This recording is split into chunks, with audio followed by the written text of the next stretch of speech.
காவிரி நதிநீர் பிரச்சினையில் கர்நாடக தமிழகம் இடையிலான போக்குவரத்து இன்னமும் சீரடையவில்லை. இதனால் ஹொசூரில் 10 கோடி ரூபாய் மதிப்பிலான ரோஜா பூக்கள் தேக்கமடைந்துள்ளதாக விவசாயிகள் கலக்கமடைந்திருக்கிறார்கள்.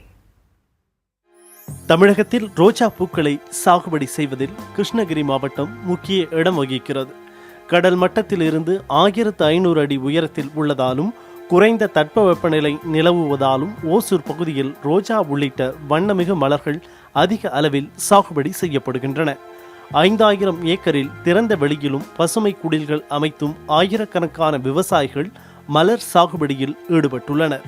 இங்கு உற்பத்தியாகும் மலர்கள் கர்நாடகா வழியாக வட மாநிலங்களுக்கும் வெளிநாடுகளுக்கும் ஏற்றுமதி செய்யப்படுகின்றன. காவிரி விவகாரத்தில் கடந்த 15 நாட்களாக கர்நாடகா தமிழகம் இடையே போக்குவரத்து பாதிக்கப்பட்டுள்ளதால் ரோஜா மலர்கள் ஏற்றுமதி செய்யப்படாமல் தேக்கமடைந்துள்ளன. எங்களுக்கு முக்கியமான மார்க்கெட்டிங் பார்த்தீங்கன்னா டொமஸ்டிக் எக்ஸ்போர்ட் ரெண்டுமே பெங்களூரை டிபெண்ட் பண்ணி தான் இருக்கும். Bangalore international flower auction market, Bangalore city market, இந்த இடத்துக்கு தான் ஒசூரில் இருந்து கிட்டத்தட்ட 80% மலர்கள் போகும். Rose, gerbera, carnation, chrysanthemum, asparagus, cypress, yellow daisy, blue daisy, இந்த மாதிரி எல்லா ஃப்ளவர்ஸுமே அங்கே தான் போகும். அதை அங்கே கொண்டு போய் விற்றுட்டு விவசாயிங்க டெய்லி பணம் பண்ணிட்டு வருவாங்க.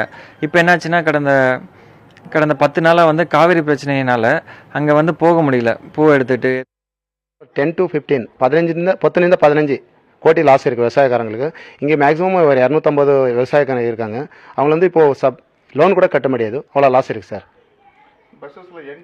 சார் அதில் பெங்களூர்லேருந்து வருது, இப்போ அந்த வண்டியெல்லாம் வரல. அதனால் நிறைய ப்ராப்ளம் இருக்குது. இப்போ 10 டேஸாக இதே ப்ராப்ளம்.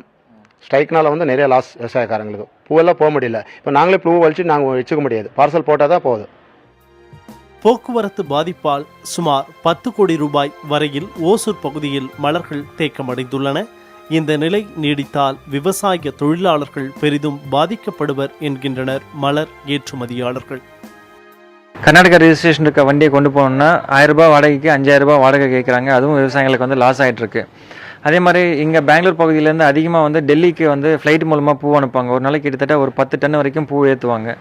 இப்போ பெங்களூர் ஃப்ளைட் ஏற்றுறதுக்கும் வண்டி இங்கேருந்து அங்கே பாஸ் பண்ண முடியாதனால டெல்லி மார்க்கெட்டுக்கும் பூ அனுப்புறது பாதி குறைச்சிட்டாங்க. அதே மாதிரி எக்ஸ்போர்ட் சிங்கப்பூர், மலேசியா, துபாய் இந்த மாதிரி நாடுகளுக்கு எக்ஸ்போர்ட் ஏற்றுறதும் பார்த்தீங்கன்னா பாதி குறைச்சிட்டாங்க. பண்டிகை காலங்கள் நெருங்கும் நிலையில் தொடர்ந்து இரு மாநில போக்குவரத்து பாதிக்கப்பட்டால் பூக்கள் ஏற்றுமதியாளர்களும் அதை சார்ந்துள்ள விவசாயிகளும் பெரும் நஷ்டமடையும் சூழல் ஏற்பட்டுள்ளது. கர்நாடக அரசு காவிரியில் தண்ணீர் தருவதை மறுத்ததை அடுத்து டெல்டா மாவட்ட விவசாயிகள் பாதிக்கப்பட்டுள்ள நிலையில் கன்னட அமைப்புகளின் தொடர் போராட்டத்தின் காரணமாக ஓசூரில் இருக்கக்கூடிய மலர் விவசாயிகள் பெருமளவில் பாதிப்படைந்துள்ளனர். உற்பத்தியாகின்ற மலர்களை ஏற்றுமதி செய்ய முடியாமல் தவித்து வரும் விவசாயிகள் தமிழக அரசு இப்பிரச்சனைக்கு சுமூக தீர்வு கண்டு மலர் ஏற்றுமதிக்கு ஊக்கப்படுத்த வேண்டும் என்று கோரிக்கை வைத்துள்ளனர். புதிய தலைமுறைக்காக ஓசூரிலிருந்து ஒளிப்பதிவாளர் சதீஷுடன் பழனிவேல்.